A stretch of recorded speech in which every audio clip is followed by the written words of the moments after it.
En anglais, c'est Ezra. Et en français, c'est Esdras. Et lorsque je lisais le livre d'Ezra, pendant que je lisais, on m'a arrêté sur ce thème-ci là. Et c'est ce que nous allons voir à partir d'aujourd'hui sur une nouvelle série, le péché des captifs. Le péché des captifs. OK? Et vous allez comprendre. OK? Ça ne sera pas très compliqué. En anglais, c'est the guilt of those from captivity.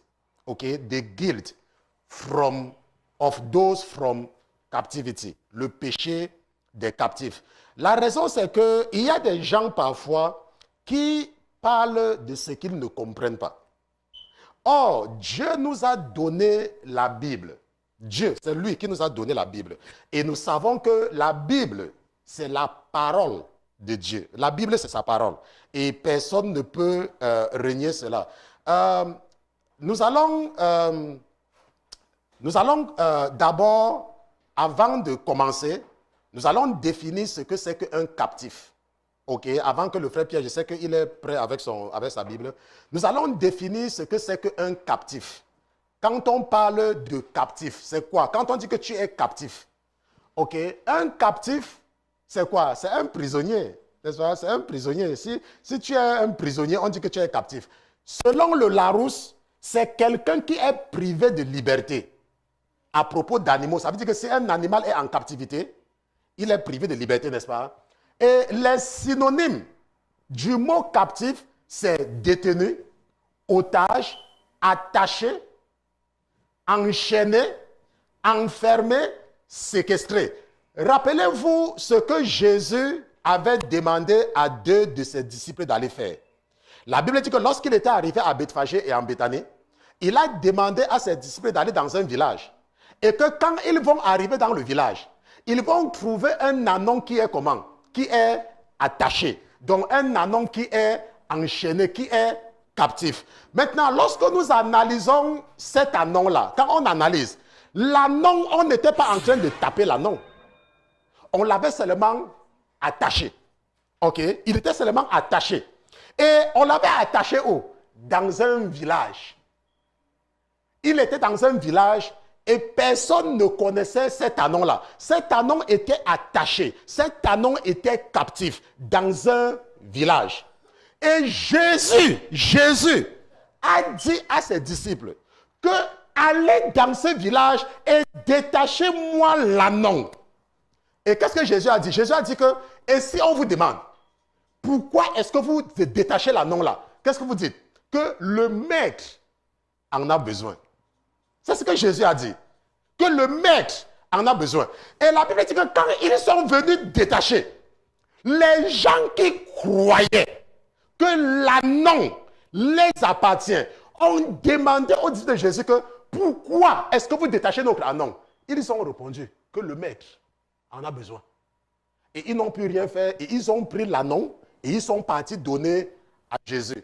Maintenant, quelqu'un va me dire que, mais, pasteur Christian, moi je ne comprends pas, pasteur Christian. Il y a des gens qui sont attachés dans des relations ou dans leur famille. Mais quand Jésus vient, Jésus n'a pas besoin de la vie de ton père.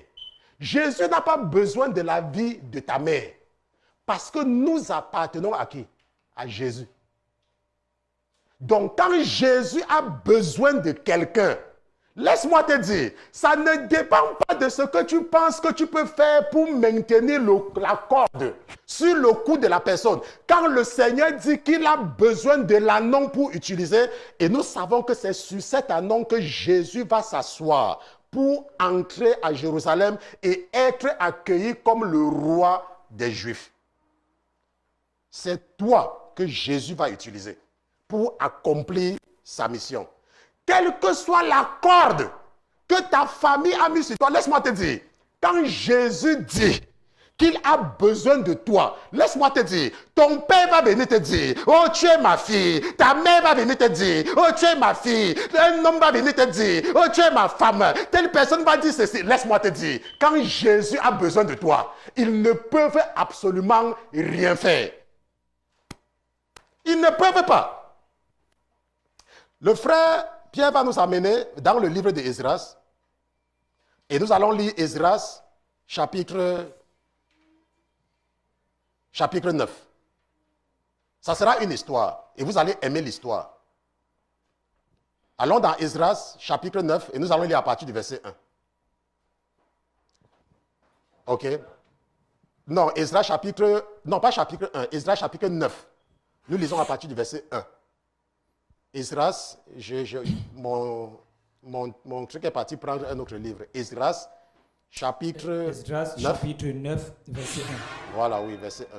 Lorsque ces choses furent achevées, Donc, lorsque ces choses furent achevées, oui, les chefs s'approchèrent de moi les chefs s'approchèrent de moi en disant, le peuple d'Israël, ah, les sacrificateurs et les Lévites, oui, ne se sont point séparés des peuples de ce pays. oui, Quant à leur abomination, quant à leur abomination, les Cananéens, des Cananéens, des Hétiens, des Étiens, des Phérésiens, des Phérésiens, des Jébusiens, des Jébusiens, des Ammonites, des Ammonites, des Moabites, des Moabites des Égyptiens et des Amoréens, et des Amoréens. car ils ont pris de leurs filles pour eux Ils ont pris de leurs filles pour eux et pour leurs fils, et pour leurs fils.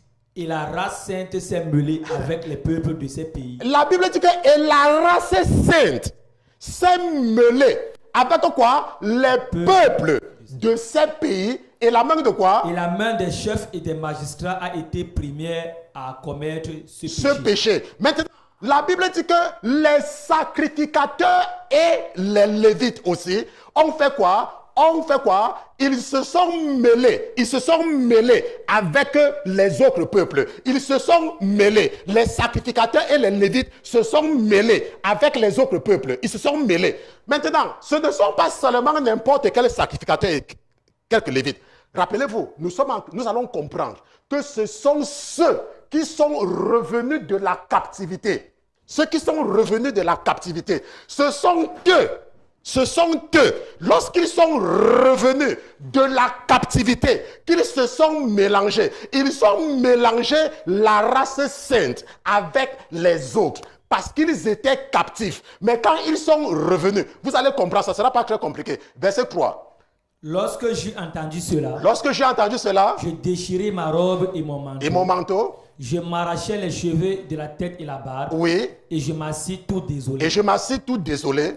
Et tous ceux qui tremblaient aux paroles du Dieu d'Israël Oui, s'assemblèrent vers moi Uh-huh. à cause du crime de ceux de la captivité. à cause du crime de ceux de la captivité. Je veux que vous compreniez qu'il y a ici là une précision.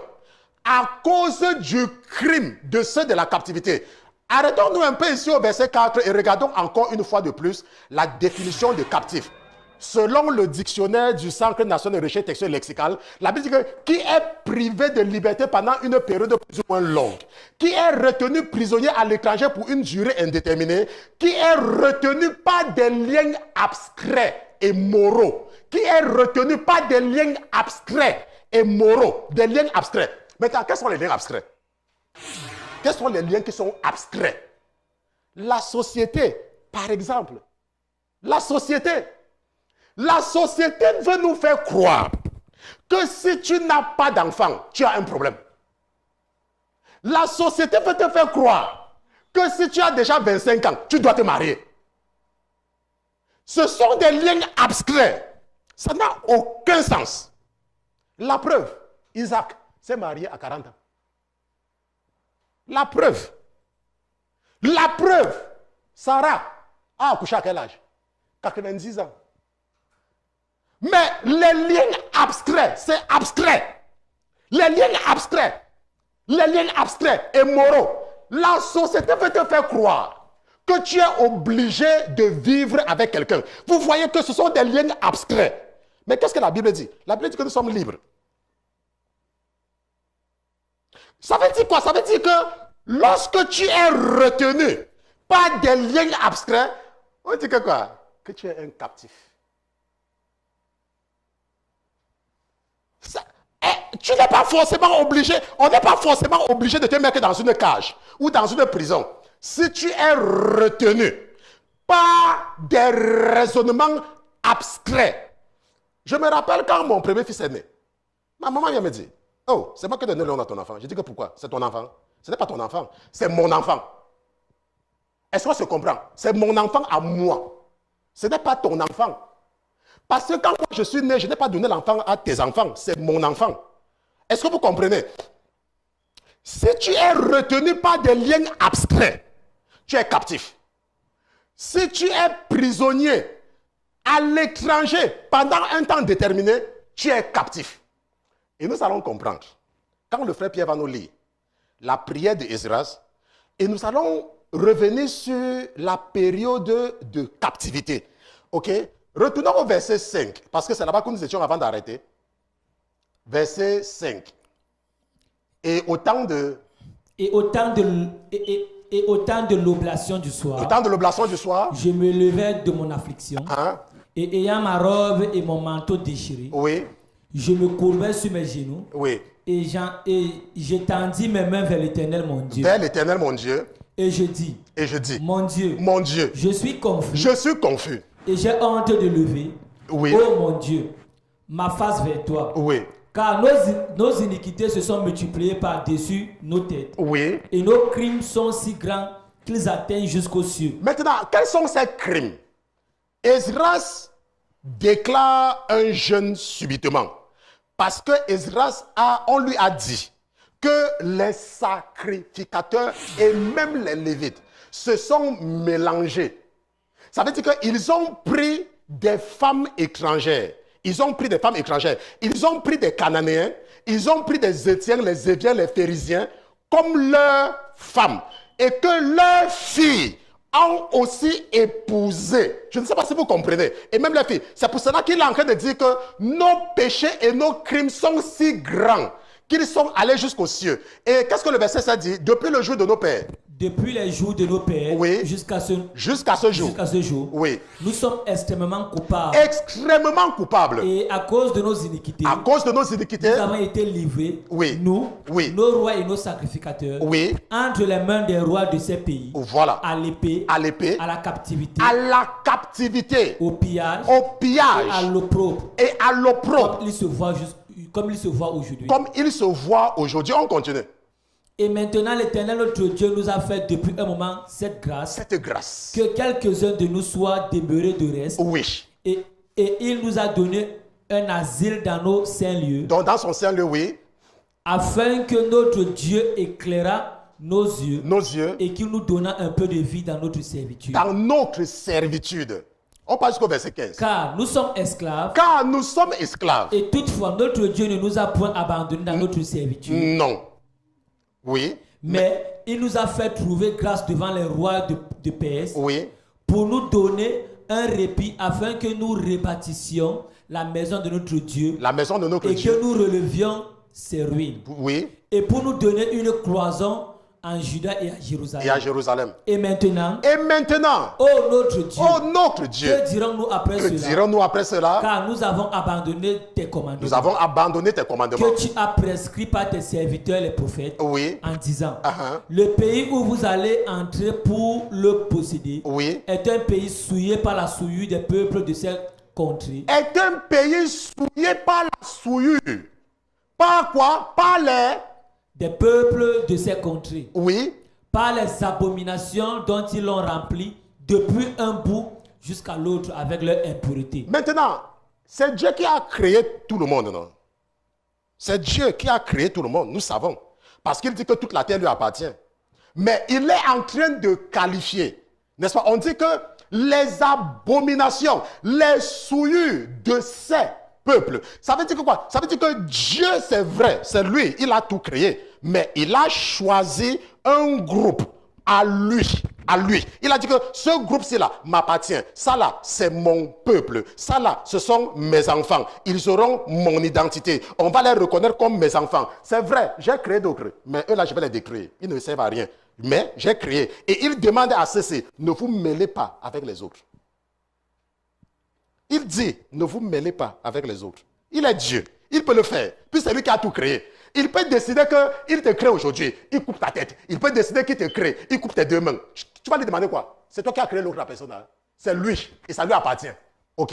Maintenant, qu'est-ce que le verset 12 dit? Maintenant donc, Oui. ne donnez point vos filles à leurs fils. Ne donnez point vos filles à leurs fils. Et ne prenez point leurs filles pour vos fils. Et ne prenez point leurs filles pour vos fils. Et ne cherchez jamais ni leur paix, Ne cherchez jamais ni leur paix, ni leur prospérité, ni leur prospérité, afin que vous soyez affermis. afin que vous soyez affermis. Et que vous mangez les biens de ce pays. Oui. Et que vous en fassiez hériter vos fils à toujours. Maintenant, Dieu dit que la raison, je ne sais pas si il lit la Bible seule, hein, la raison pour laquelle il demande de ne pas prendre les fils pour leurs filles et les filles, c'est que quoi? Afin que vous soyez affermis.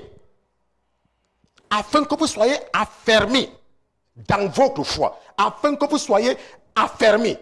Nous allons revenir là-dessus. C'est la raison. Afin que vous soyez affermis. Et il dit, ne recherchez pas leur paix. Laissez-les, s'il veut dire, ne recherchez pas. C'est moi qui ai écrit la Bible.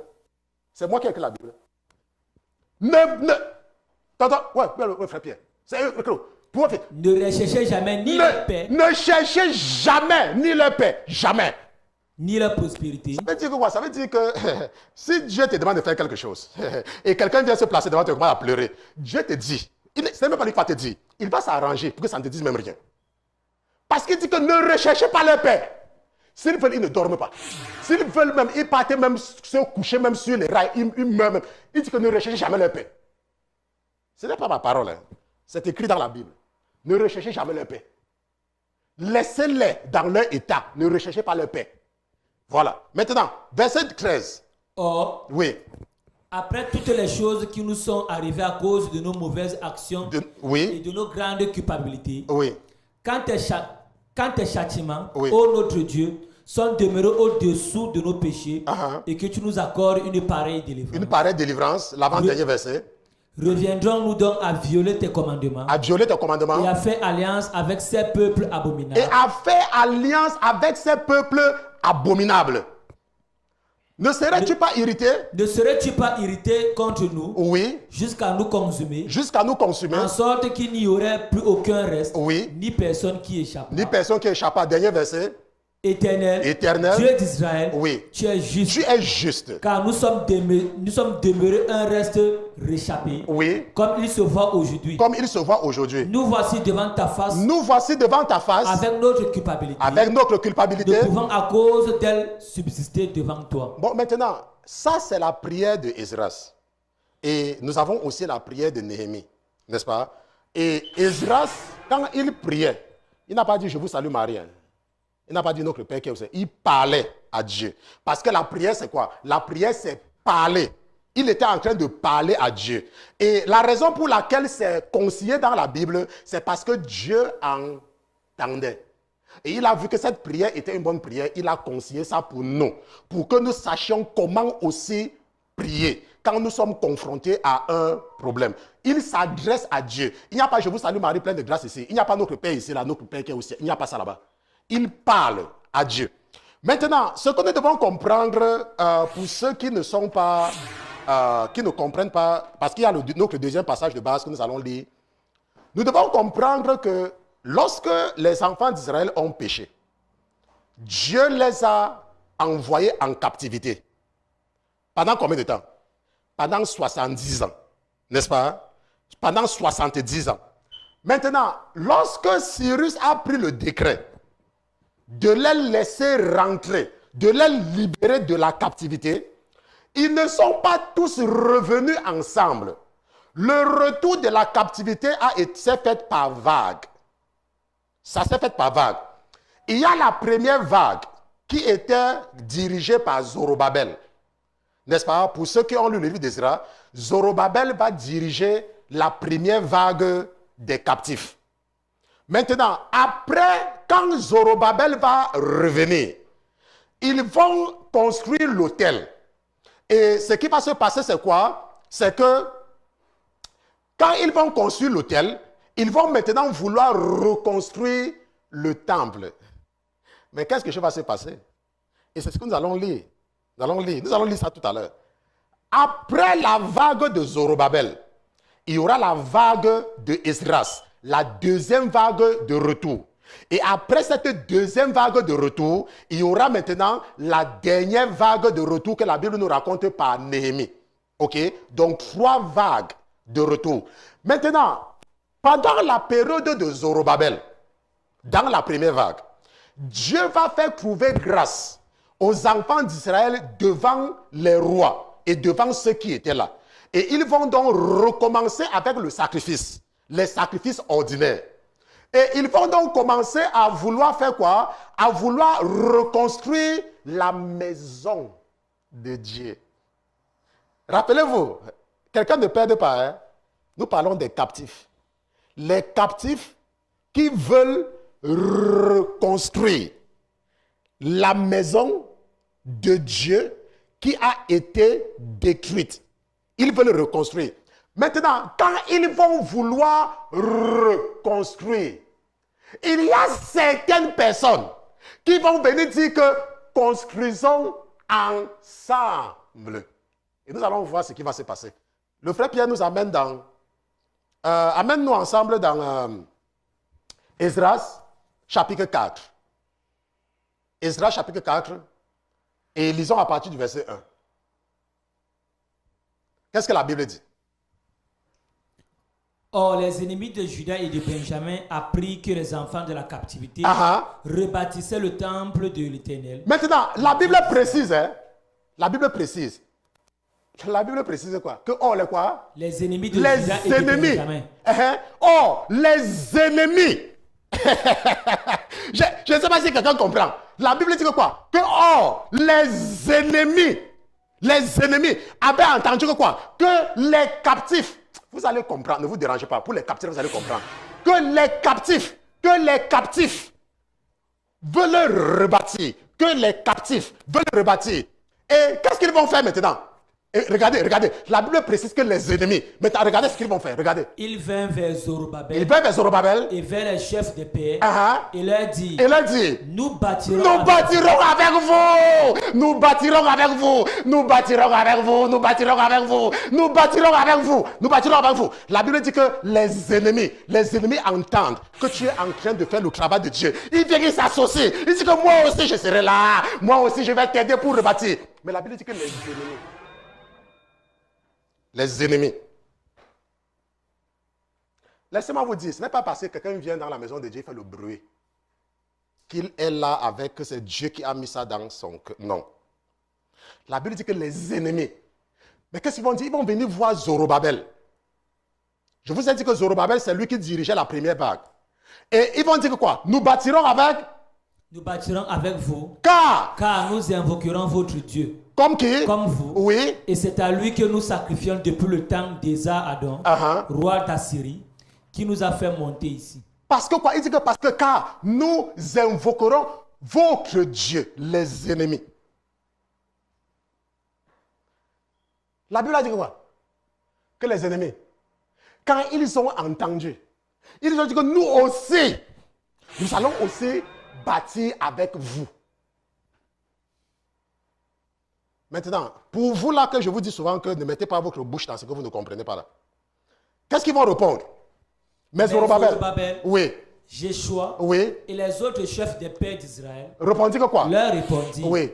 Il ne convient pas que vous et nous, oui. Nous bâtissions une maison à notre Dieu. Il ne convient pas. Mais nous le bâtirons nous seuls à l'Éternel. Nous le bâtirons nous seuls à l'Éternel. Le Dieu d'Israël. Oui. Comme le roi de Cyrus. Oui. Roi de Perse. Oui. Nous l'a commandé. Nous l'a commandé. Maintenant, que nous n'allons pas faire avec vous. Nous n'allons pas bâtir avec vous. Maintenant, regardons. Quand ils vont leur dire ça, qu'est-ce qui va maintenant se passer? Alors le peuple du pays rendit lâche les mains du peuple de Juda. Et en l'effrayant pour l'empêcher de bâtir. Il y a des gens, parce que Dieu a mis dans votre cœur qu'il ne veut pas que vous continuiez avec eux. Il ne veut pas. Et il vous donne le courage.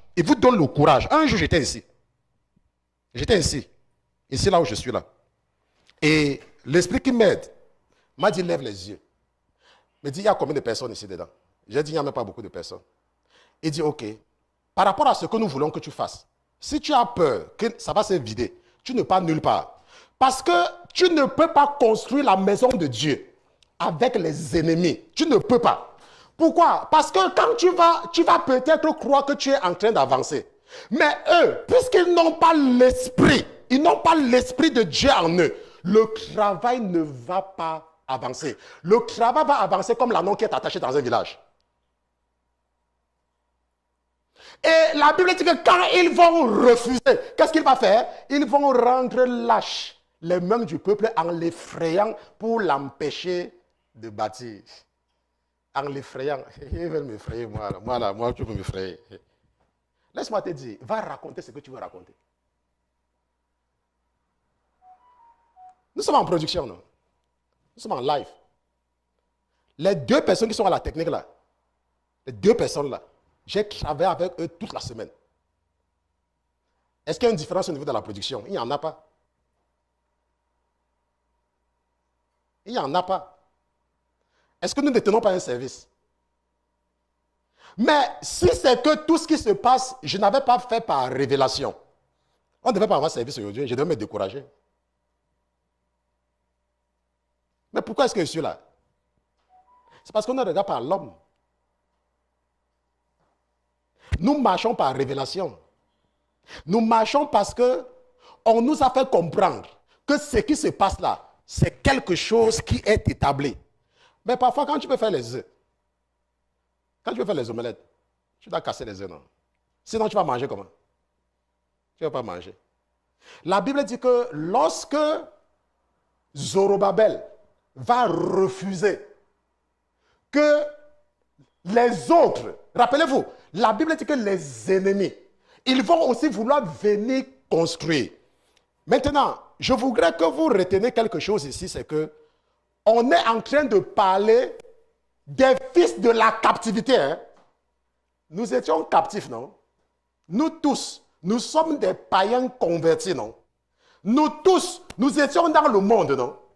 Et nous avons accepté Jésus. Maintenant, tout le temps que nous étions dans le monde, nous étions des captifs. Nous étions des captifs. Nous étions prisonniers de Satan. Nous étions prisonniers du mensonge. Nous étions prisonniers du commérage. Nous étions prisonniers de l'idolâtrie. Nous étions prisonniers de beaucoup de choses quand nous étions dans le monde. Nous, avant d'accepter Jésus, nous sommes les réchappés de la captivité. Pourquoi? Parce qu'il y a encore dans nos familles certains qui ne croient toujours pas en Jésus. Mais nous sommes les réchappés de la captivité. Nous sommes les réchappés de la captivité. Et nous voulons maintenant bâtir. Nous voulons bâtir. Nous voulons bâtir la maison de notre Dieu. Mais le fait d'avoir été captif et de venir trouver certaines personnes là où on nous a chassés ne veut pas dire que nous devons bâtir avec eux. Nous devons avoir le courage de les mettre à côté.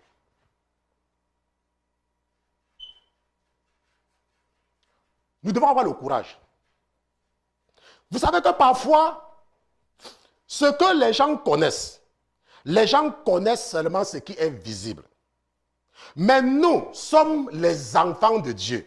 Et la Bible dit que même si nous marchons dans la chair, nous ne combattons pas selon la chair. Parce que si nous ne comprenons pas les réalités spirituelles, alors nous allons prendre des décisions et regretter par après. On se comprend. Maintenant, la Bible nous dit que Zorobabel va refuser. Et quand Zorobabel va refuser, ce qu'ils vont faire, la Bible dit que quoi? Que alors ils vont rendre lâches les mains du peuple du pays en l'effrayant pour l'empêcher de bâtir. Et si vous regardez la suite, Et ils vont faire quoi? Et ils vont faire quoi? Lisez, lisez. Maintenant, vous allez comprendre bien aujourd'hui, parce que vous allez comprendre. Et ils soudoyaient contre eux des conseillers pour dissiper leur entreprise. Pour dissiper leur entreprise. Pendant tout le temps de Cyrus, oui, roi de Perse, jusqu'au règne de Darius, roi de Perse. Et ils le soudoyaient. Vous voyez comment l'ennemi opère, n'est-ce pas? L'ennemi, quand l'ennemi veut détruire, qu'est-ce que l'ennemi fait? Quand tu dis à l'ennemi que je ne veux plus, je ne veux pas faire, l'ennemi fait quoi? L'ennemi va essayer de corrompre tout le monde autour de toi. L'ennemi va essayer de te décourager. L'ennemi va essayer de corrompre tout le monde pour dire que, regardez ce que la personne a fait. Regardez ce que la personne a fait. Regardez ce que... Non, il ne faut pas. Mais ce que l'ennemi oublie, c'est que quand Dieu est derrière quelque chose, la Bible dit que ça va durer. Hein. Pendant le règne, parce que Cyrus va mourir, il y aura d'autres rois qui vont venir, ainsi de suite, ainsi de suite. Parce que si vous regardez, si vous faites des recherches, de la première vague des captifs, conduit par Zorobabel, jusqu'à Esdras, il va s'écouler près de 60 ans. Hein. Ça va durer. Ça sera une longue période. Et si vous regardez très bien, de Esdras jusqu'à Néhémie, parce que c'est pendant le même règne, c'est pendant le règne du même roi Artaxerxès, il va s'écouler près de 14 ans. On ne parle pas de un jour. Hein. On parle de 60 ans, on parle de 14 ans. Ça veut dire quoi? Ça veut dire que l'ennemi peut mettre les bâtons dans tes roues pendant une longue période de temps. L'ennemi peut mettre les bâtons dans tes roues pendant une certaine période de temps. C'est ce que je voudrais que vous compreniez. Mais à la fin de la journée, lorsque l'ennemi met les bâtons dans tes roues, tu ne dois pas chercher le renfort, n'est-ce pas? Tu ne dois pas chercher le renfort de l'ennemi. Tu dois chercher toujours à t'appuyer sur l'Éternel. C'est pour cela que vous voyez que nous ne répondons pas. Maintenant, vous voyez l'agenda de l'ennemi, n'est-ce pas? Vous voyez l'agenda de l'ennemi. Je remercie le Seigneur qui a touché le cœur de notre jeune frère Pierre ce matin. Sinon, nous devions nous retrouver ici, là, avec seulement la sœur Yvonne. N'est-ce pas? On devait seulement se retrouver avec elle. Et la maison de Dieu devait paraître vide. Et c'est ça l'agenda de l'ennemi, n'est-ce pas?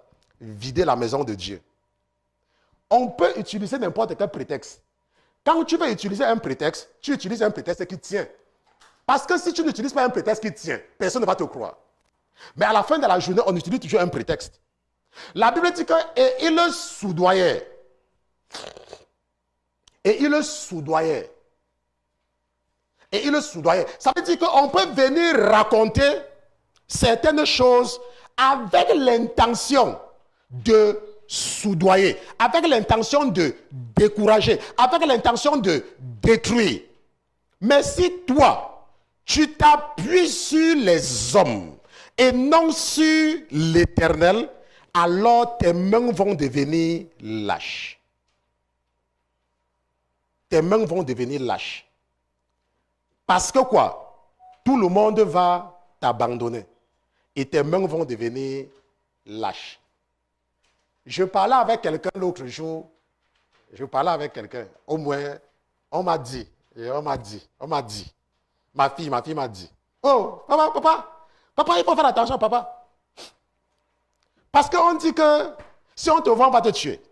Je dis moi, on peut me tuer, moi le pasteur Christian. Il s'est donc avéré que comme le Dieu que je sais est un Dieu merveilleux. Parce que ce qu'il fait, c'est qu'il aime toujours confondre mes ennemis. Il s'est arrangé pour que je rencontre encore la personne là. La même personne là, on s'est rencontré il y a de cela 2 jours. Et j'étais dans ma voiture. La personne était là. J'attendais qu'on me tue aussi. J'attendais qu'on me tue. Maman, elle dit, on me tue. Après, il a demandé à quelqu'un, on a dit que la personne devait me voir, la personne devait me tuer. Mais je suis devant la personne ne fait rien. Et le conseil que je donne, c'est que observons seulement. OK? Maintenant, ce que nous voyons, c'est que, je ne sais pas si je suis parti jusqu'au verset 5 avec le frère Pierre où on devait s'arrêter. On devait partir au verset 7. Qu'est-ce que le verset 6 dit? Le frère Pierre lit le verset 6 et le verset 7. Qu'est-ce que ça dit? Puis, Pendant le règne d'Assyrus, oui. Au commencement de son règne, ils écrivirent une accusation contre les habitants de Juda et de Jérusalem. Maintenant, ça ce sont les gens qui voulaient construire. Hein? Ça ce sont les gens qui voulaient construire. Mais parce qu'on a dit que je ne veux pas construire avec toi. Ce sont les gens qui voulaient construire. Et qu'est-ce que le verset 7 dit? Et du temps d'Artaxerxès, Bishlam, Mithridate, donc Mithridate, Tabel, oui. Et les autres de leur colère, écrivirent à Artaxerxès, oui. Roi de Perse. Oui. La lettre fut écrite en caractère araméen. Et traduite en araméen. Ça veut dire quoi? Ça veut dire que lorsque Zorobabel va refuser, ces gens-ci-là vont tout faire pour que le travail de reconstruction avance. Et c'est pendant cette période que l'Éternel va parler à Zorobabel par le prophète Agé et par le prophète Zacharie. N'est-ce pas? Vous qui avez lu le livre du prophète Zacharie ou le livre du prophète Agé, que, quelle que soit la montagne devant Zorobabel, elle sera aplanée. N'est-ce pas? Pour ceux qui ont lu cela. N'est-ce pas? Parce que c'était au temps de Zorobabel. Et l'Éternel va dire que ne vous dérangez pas. Ne vous dérangez pas. La maison aussi que j'ai commencé à construire là, je vais terminer cette maison. Et pendant qu'ils étaient en train de gesticuler en Juda, ils ne savaient pas que Esther, de l'autre côté, quelque chose était en train de se passer avec Mardoché. Et que Dieu était déjà en train de créer la faveur des enfants d'Israël dans le cœur de ceux qui avaient le pouvoir. Dieu créait déjà cela dans le cœur. Parce que ceux qui avaient le pouvoir, ceux qui pouvaient demander à ceux-là de ne plus détruire, ne restaient pas avec les enfants d'Israël. Et en ce moment-là, la Bible dit qu'en ce moment-là, Dieu va créer une situation et Darius va chercher une femme. Et quelle est la femme qu'il va choisir? Esther, Hadasha, n'est-ce pas? Et nous savons que quand cette faveur-là va venir, après lui, il y aura maintenant un autre roi qui va demander à ces gens-ci de les laisser tranquilles. De les laisser tranquilles. Maintenant, ce que nous voulons comprendre, c'est que lorsque Esdras revient,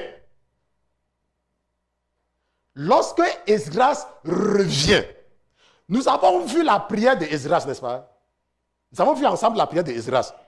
Maintenant, qu'est-ce que ceux de la captivité ont fait? Qu'est-ce qu'ils ont fait? Le frère Pierre va nous amener dans Esdras chapitre 10 parce que nous voulons être constants. Esdras chapitre 10, à partir du verset 1. Regardons ce qu'ils ont fait. On a déjà vu quelque chose qu'ils ont fait, mais regardons clairement encore. Esdras chapitre 10 à partir du verset 1. Et comme Esdras priait, c'est là où on s'est arrêté. Comme Esdras priait, il faisait cette confession. Oui. Pleurant et prosterné devant la maison de Dieu. Oui. Une fort grande multitude d'Israélites, hommes et femmes et enfants, s'assembla vers lui. Et ce peuple répandit des larmes en abondance. En abondance, oui. Alors, Shekania, fils de Jéhiel, des enfants d'Élam, prit la parole et dit à Esdras, nous avons péché contre notre Dieu. Continuons, on va expliquer. Nous avons péché contre des femmes étrangères d'entre les peuples de ce pays. Oui. Mais maintenant, il y a encore à cet égard quelques espérances pour Israël. Il y a encore à cet égard quelques espérances pour Israël. Maintenant, lis un peu bien. Lève-toi avant de lire la partie C. Qu'est-ce qui va se passer? Verset 3. Engageons-nous maintenant par alliance avec notre Dieu à renvoyer toutes ces femmes et tout ce qui est né d'elles selon le conseil de mon Seigneur et de ceux qui tremblent au commandement de notre Dieu et que l'on fasse selon quoi? Et que l'on fasse selon la loi. Et qu'on fasse selon la loi. Maintenant, engageons-nous à... Je vous ai dit, quand vous ne comprenez pas que je peux fermer la bouche. Il ne faut pas vous engager dans ce que vous ne comprenez pas. Ok? Il ne faut pas vous engager dans ce que vous ne comprenez pas. La Bible dit que les captifs, rappelez-vous que c'est toujours les captifs. La Bible dit que les captifs se sont mélangés. La race sainte s'est mélangée. Maintenant, la Bible dit que les captifs. Maintenant, lorsque tu n'avais pas Jésus, quand tu n'avais pas Jésus, tu adorais les statues. Tu croyais à la télévision. Tu passais ton temps à regarder ton compte en banque. Tu passais le temps dans le commérage. Quand tu n'avais pas Jésus. Maintenant, et tu es venu à Jésus. Tu es venu à Jésus. Maintenant, quand tu venais à Jésus, tu n'avais pas de connaissance. Quelqu'un est venu te dire que, oh, Dieu a dit que tu seras ma femme. Quelqu'un est venu dire que Dieu a dit que tu seras ma femme.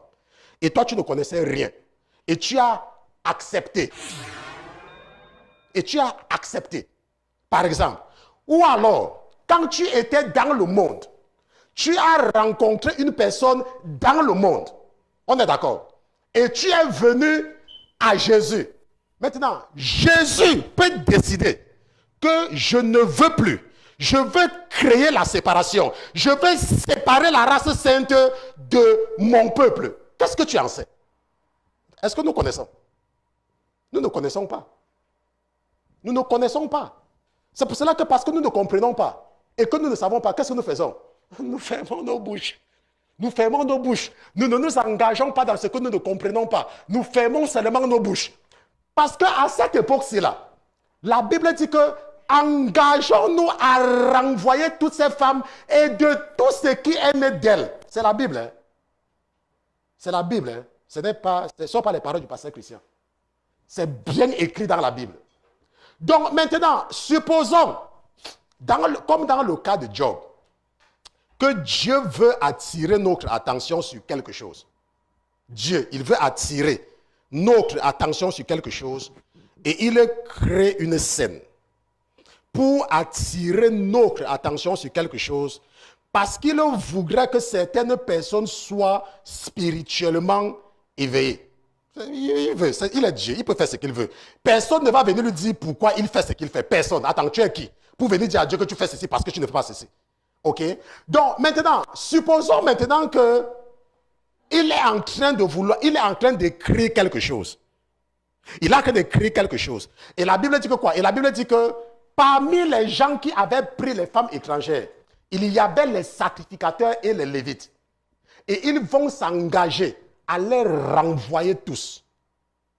Si vous lisez Ezra chapitre 10, vous allez comprendre, c'est le dernier chapitre même, et vous allez comprendre qu'ils vont énumérer toutes les familles qui s'étaient engagées à prendre des étrangers pour mélanger, pour créer un mélange avec la race sainte. Maintenant, je suis sûr, comme je sais qu'il y a certaines personnes qui parlent même sans rien comprendre de ce qu'ils parlent, ils devaient venir se placer devant les gens pour dire « Oh, un pasteur ne divorce pas. Oh, un pasteur ne divorce pas. Oh, un pasteur ne divorce pas. » Attends, qu'est-ce que tu connais même?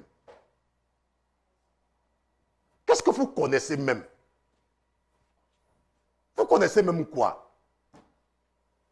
Lorsque on est sage, lorsque tu es sage et tu vois une situation qui se déroule, on m'a envoyé l'audio d'une de nos sœurs qui était seulement en train de dire que, ah, pasteur, si j'ai dit quelque chose qui vous a offensé, pardonnez-moi parce que moi aussi je parle seulement sans rien comprendre de ce que je dis. J'ai dit Amen. Vous voyez?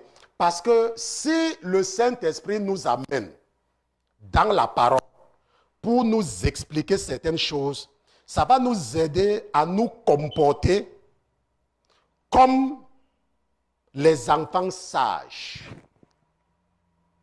Un enfant sage, quand il voit quelque chose qu'il ne comprend pas, il fait comment? Il ferme sa bouche et il observe. Il ferme seulement sa bouche. Il dit que, ah, moi je ne sais pas ce qui se passe. Moi je ne sais pas ce qui est en train de se passer. Que moi je ne sais pas. Parce que on m'a envoyé un truc où quelqu'un disait que, le Saint-Esprit m'a dit que, le Saint-Esprit m'a révélé que, j'ai dit que, ah bon, le Saint-Esprit t'a révélé. Ok, dans quelques mois, nous allons savoir si c'est ton Saint-Esprit qui t'a parlé ou c'est un autre esprit qui t'a parlé. On se comprend. Maintenant, qu'est-ce que nous sommes en train de voir ici là? Ce que nous sommes en train de voir ici, c'est que, pourquoi est-ce que les enfants d'Israël vont passer 70 ans en captivité. Pourquoi? Rappelez-vous que ça, c'est le péché des captifs. Hein? Le péché des captifs, je ne sais pas si quelqu'un n'a pas encore compris le péché des captifs. On a compris tous, nous avons compris le péché des captifs, non? Ça veut dire que épouser, prendre des femmes étrangères. Mais ça, ce sont les captifs qui ont pris des femmes étrangères. Et lorsque Esdras a été au courant, on parle également des fils et des filles, hein, on a dit fils et filles. Et lorsque Esdras était au courant, ils vont s'engager à se séparer. Ok, ils vont s'engager. Bon, maintenant, une des choses que nous devons comprendre, c'est que la Bible dit qu'ils ont passé 70 ans en captivité. Pourquoi?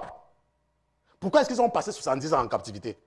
Si nous regardons très bien la Bible, allons un peu dans la deuxième chronique des rois, 2 Chroniques, chapitre 36, avec le frère Pierre. 2 Chroniques, chapitre 36. Je sais que 36 c'est où? Ça c'est 36, ça c'est 33. Est-ce que 2 Chroniques, je suis à 2 Chroniques ou je suis à 1 Chronique? Ok, c'est parce que c'est serré. C'est le dernier chapitre. 2 Chroniques, chapitre 36, nous lisons le verset 21. Qu'est-ce que la Bible dit?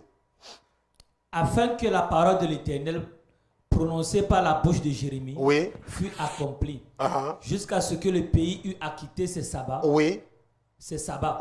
Pendant tout le temps qu'il fut dévasté, il se reposa jusqu'à l'accomplissement de 70 ans. Il se reposa. Maintenant, ça veut dire quoi? Ça veut dire que Dieu avait dit aux enfants d'Israël, et nous allons voir ça ensemble, que lorsque vous allez entrer dans la terre promise, laissez reposer la terre tous les 7 ans. Il leur avait dit ça clairement. Lévitique chapitre 25, verset 1. Lévitique chapitre 25, verset 1 à 4. Et l'Éternel parla aussi à Moïse sur la montagne de Sinaï en disant, parle aux enfants d'Israël. Parle aux enfants d'Israël et dis-leur, quand vous serez entrés au pays que je vous donne, quand vous serez entrés au pays que je vous donne, la terre se reposera. La terre se reposera. Ce sera un sabbat à l'Éternel. Un sabbat à l'Éternel. Pendant 6 ans, tu sèmeras ton champ. Et pendant 6 ans, tu tailleras ta vigne.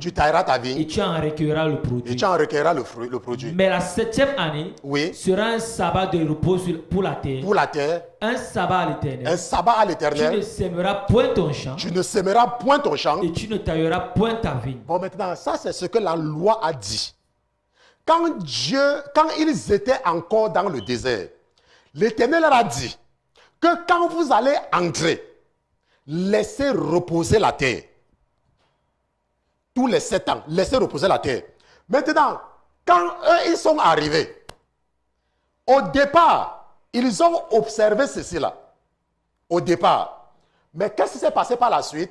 Quand les comptes bancaires commençaient déjà à se remplir, vous savez que l'argent crée en l'homme le besoin d'avoir plus d'argent, n'est-ce pas? Si aujourd'hui, tu n'as que $500 dans ton compte, pour toi, $500, c'est beaucoup.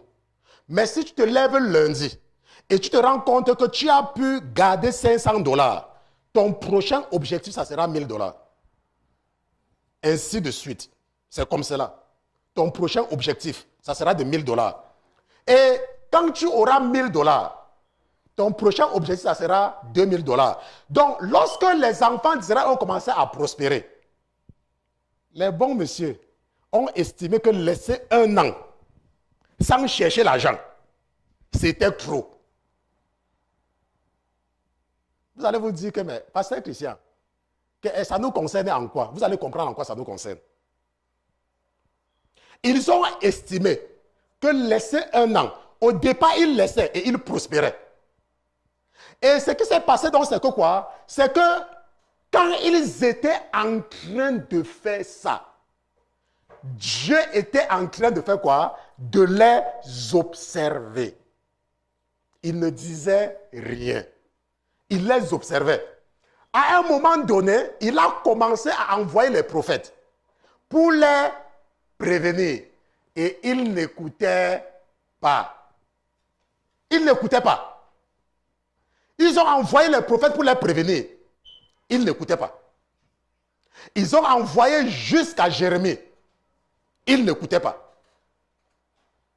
Que laisser la terre se reposer. Non, nous on veut l'argent, on veut travailler dimanche, on veut travailler lundi, on veut travailler mardi, on veut travailler mercredi, on veut travailler jeudi, on veut travailler tous les jours. Parce qu'on va acheter les terrains au Togo, on va acheter les terrains en Côte d'Ivoire, on va acheter les terrains au Mali, on va acheter les terrains au Bénin, on veut les voitures, on veut les maisons, on veut tout. On veut tout.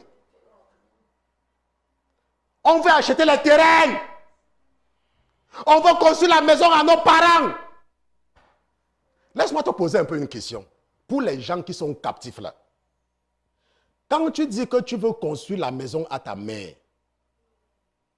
je ne suis pas en train de dire que ne construis pas la maison à ta mère. Ce n'est pas ce que je dis. Je ne suis pas en train de dire que ne construis pas la maison à ton père. Si tu veux, tu leur construis même le château. Je ne suis pas en train de dire ça. Mais tes parents n'ont pas construit la maison là eux-mêmes. Pourquoi? Pour que ce soit toi qui mets ton âme en péril pour leur construire une maison. Tu peux construire, c'est comme moi, j'ai suffisamment d'argent dans mon compte maintenant. Je peux construire une maison à ma mère en 1 mois. Je peux, bon, elle est décédée, mais si elle vivait encore. J'ai suffisamment d'argent que je lance un chantier aujourd'hui.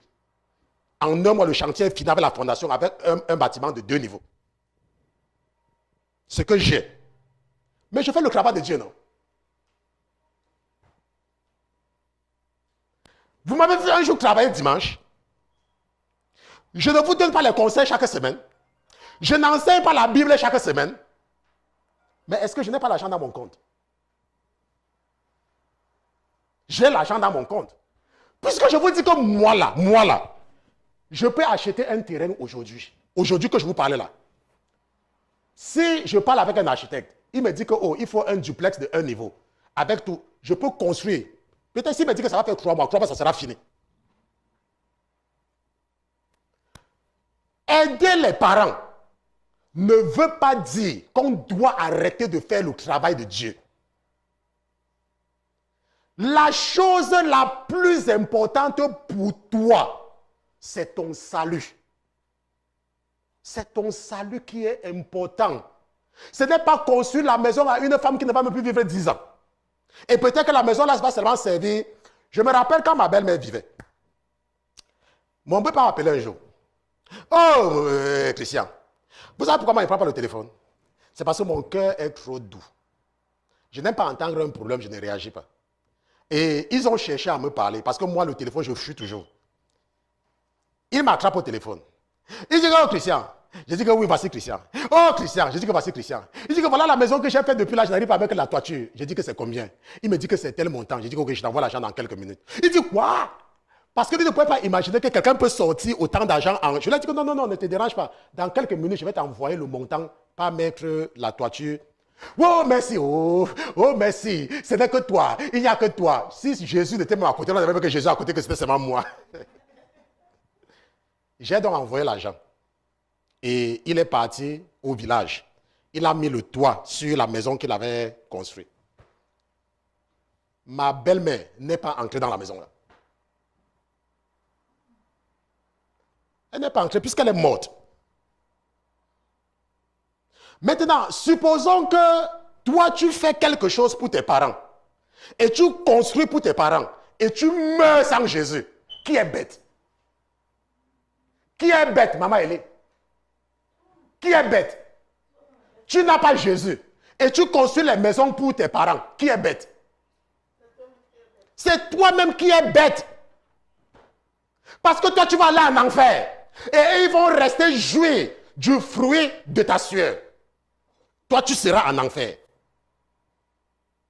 Aidons nos parents, mais ne soyons pas bêtes. Je suis un pasteur. Je suis sorti de mon pays en 2003. Ils vont partager mon écran. Je vais écrire pour que les gens voient. Quand je suis sorti de mon pays, ils peuvent partager mon écran. En 2003, je quitte mon pays pour l'Angleterre. N'est-ce pas? en 2003.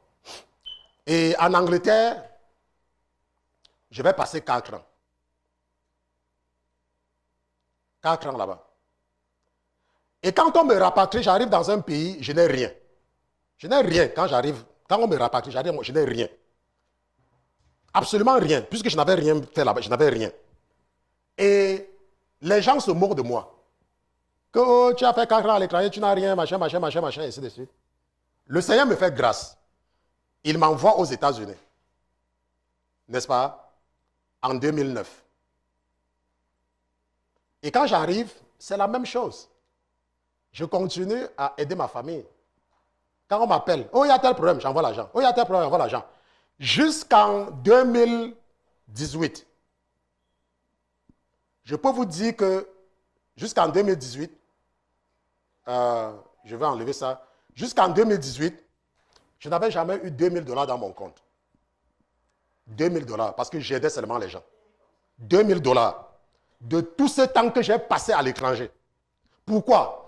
Parce que nos familles, je vais vous dire la vérité. Tes parents, peut-être tes frères ou tes soeurs vont te donner l'impression qu'ils t'aiment trop. Mais dans la réalité, c'est ton argent qui les intéresse.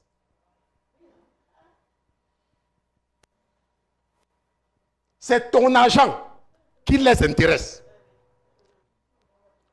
Essaye de ne plus faire les transferts d'argent si quelqu'un va encore te saluer.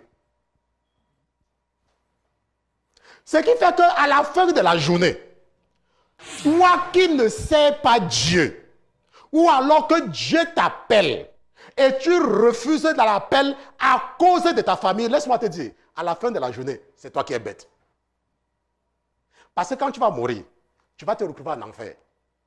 Et eux là, ils vont discuter tes biens. Les maisons que tu auras construites là, ils vont se disputer cela. Et si tu as même les enfants avec une femme, ils vont chasser la femme là de cette maison là avec les enfants pour prendre les biens là. Et je sais de quoi je parle. Maintenant, dans cette première partie, je ne sais pas s'il y aura une deuxième partie, en fonction de ce que votre papa va mettre dans mon cœur. Nous avons vu le péché des captifs. Nous avons vu que lorsqu'ils sont donc revenus, parce qu'ils ont passé beaucoup de temps en captivité, ils vont revenir avec une certaine mentalité. Et ils vont épouser n'importe qui. Ils vont épouser n'importe qui.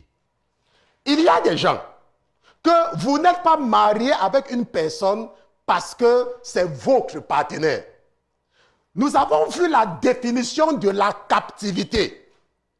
Beaucoup de personnes, comme une fois ma fille me disait, que oh papa, il y a telle personne qui m'a dit que mais toi depuis que tu es parti en Amérique, tu veux nous dire qu'il n'y a pas un homme qui t'a déjà vu là-bas?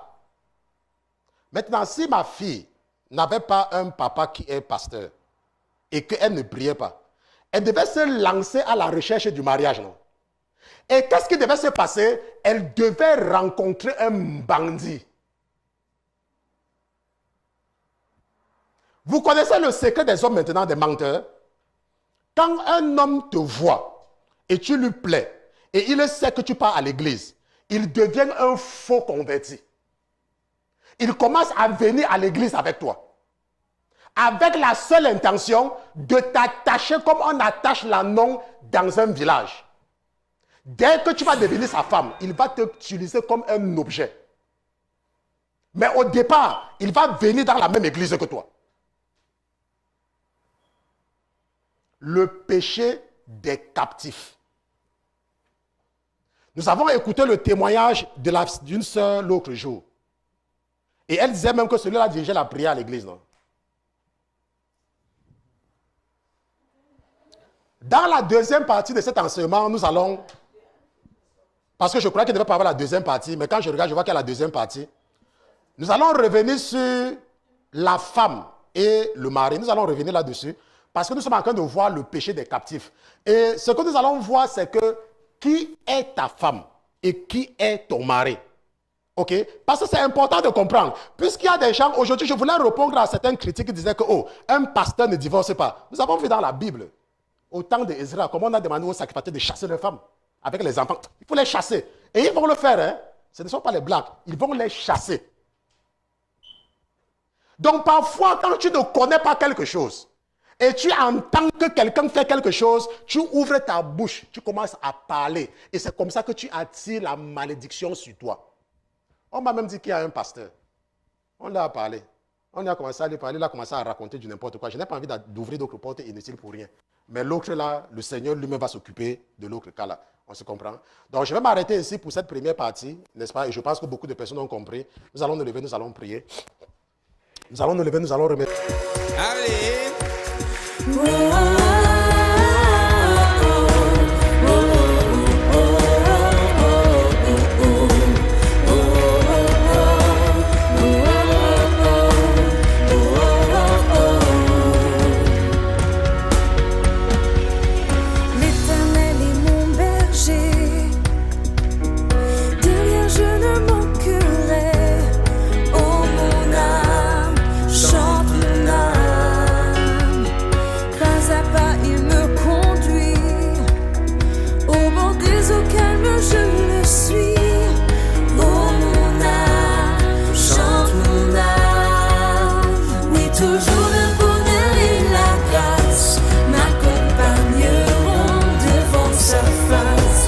Sa présence tellement